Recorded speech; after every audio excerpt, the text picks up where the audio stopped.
Okay, I'm going to take a shot at doing this talk for the communications module for the college. I'm not sure the exact way to do this. I've got my PowerPoint here. I guess I'll just go through the slides. I've sort of done one for each point of the briefing. So I wasn't sure if I'm supposed to send the PowerPoint along with this or whatever, but I'll use it for my notes. So anyway, okay, so what I'm going to describe is something that I actually do plan to do, so it's kind of easier to talk about something rather than make something up. So I'm thinking about running a folk, country and bluegrass music club at the King's Theatre in Kirkcaldy, with a sort of a competitive element. So basically people are going to pay to enter the club, pay to enter on the night, and there'll be ballots. So there'll be a ballot to vote for a winner and a runner-up. So the reason being for that is, I think with a sort of competitive element, it makes people want to take part more because they know that they're surprised at the end of the night. So it's not like an open mic contest where you just turn up and play. You turn up, you pay your entry fee, and we'll say it's a £5 entry fee, and the winner will maybe get something like a bottle of whiskey. We'll say a bottle of whiskey worth about £20, and second place might get £10 and their money back. So they'll get £15 for second place, and we'll say a bottle of whiskey and your money back for first place. So the theme of the club is sort of folk, country and bluegrass music. So it appeals to like not just folk, not country, not just bluegrass, but it's kind of keeping similar genres together. Like I said, there'll be two prizes: a prize for the best act, a prize for the runner-up. Votes by ballot at the end of the night, so the votes cast by the audience for who they think should be, rather than having to bring in a set of judges. You just have to have the audience basically vote for their favourite person. So it's going to be open to everyone over the age of 18 or over.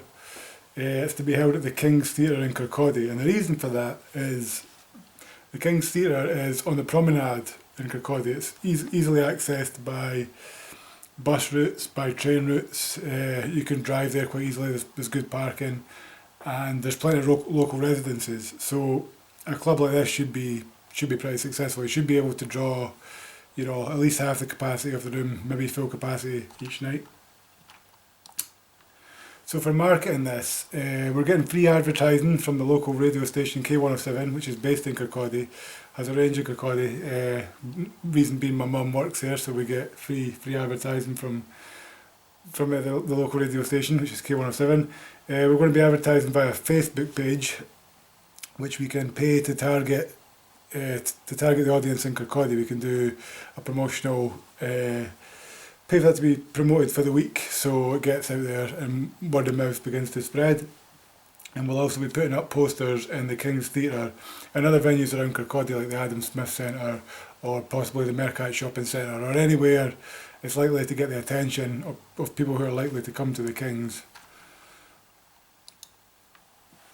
So yeah, the venue that we already suggested the first venue should be the King's, and the reason for that is the capacity where it is. It can hold, the main room can hold at least 100 people, which we don't think for a folk club like this there's going to be more than 100 people. We're kind of basing our numbers on 100 or less people. So it's within easy walking distance to the local bus station and local train station, and also plenty of local residences. If for whatever reason we can't use the King's, the second venue that I would suggest would be the Adam Smith Centre, which is just a short walking distance away from the King's Theatre. So instead of being on the promenade, you're walking more into Kirkcaldy. So it's actually closer to the rail station and just as close to the bus station. So if we need to use the Adam Smith rather than the King's Theatre, that would be the secondary venue that I would suggest that we use for this. So practical information, basically because of the simplistic nature of the event, and because the musicians are going to be bringing their own instruments, we ask musicians to bring their own instruments. We're only going to need a basic PA system and things like jack leads, and just in case people don't have leads to plug their instruments in. But health and safety, basic pat testing to make sure that the equipment's up to standard. It's been recently pat tested. Other than that, with being a relatively small venue, I don't think there should be much in the way of health and safety. We may need to employ one security guard to check, make sure nothing's going to go wrong during the night. But other than that, I think health and safety costs and requirements should be fairly low, given that it's a sort of a folk club with a competitive element. So musicians are going to be coming from around the local area to take part in a contest and try and win first place, win second place, as well as just have a night out, a good night out. We'll be taking £5 on the door. So with it being that the costs are quite low for hiring the hall, and we're not going to have any cost because we're not actually paying the musicians, we should turn a decent profit, given that as long as we get enough people in the door.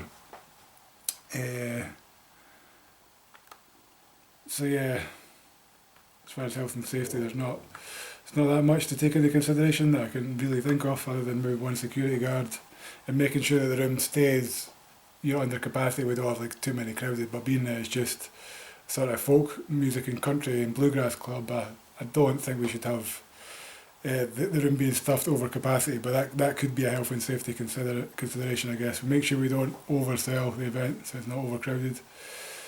So yeah, with the cost of it we should be able to keep pretty low. One, because we're not paying the musicians there. We don't have to hire equipment for the musicians. They just bring their own equipment and they're paying to enter.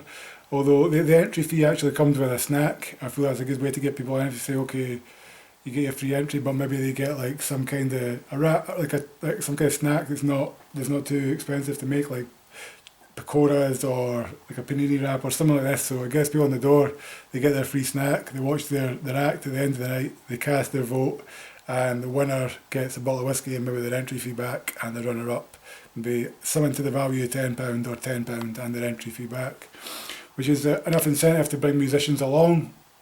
Hopefully just that competitive element and the chance of winning something should bring at least a few acts along for the local area that want to take part in this. And we, as event organisers, don't really have to worry about too much costs. Like I say, the cost of hiring the Kings is quite low.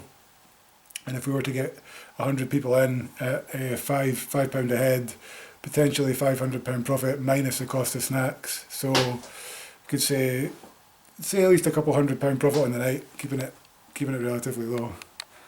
Hopefully that's enough of a talk to cover the outcome for the communications talk. Cheers.